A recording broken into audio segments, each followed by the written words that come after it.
और जंगल में खेलते।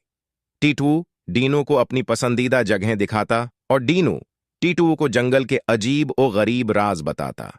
एक दिन टीटू ने डीनू को बताया कि मैं हमेशा डायनासोर्स के बारे में सीखना चाहता था, लेकिन मेरे स्कूल में उनके बारे में ज्यादा नहीं पढ़ाया जाता। डीनू ने मुस्कुराकर कहा।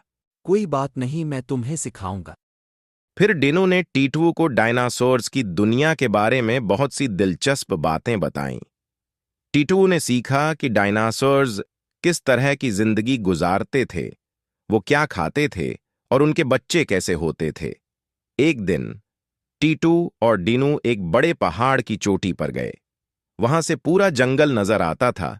टुआ ने कहा, डीनो, तुम मेरे सबसे अच्छे दोस्त हो। डीनू ने टीटू की तरफ देखकर कहा, और तुम मेरे भी सबसे अच्छे दोस्त हो, टोआ। आखिरकार टीटू को एहसास हुआ कि डीनू के साथ उसकी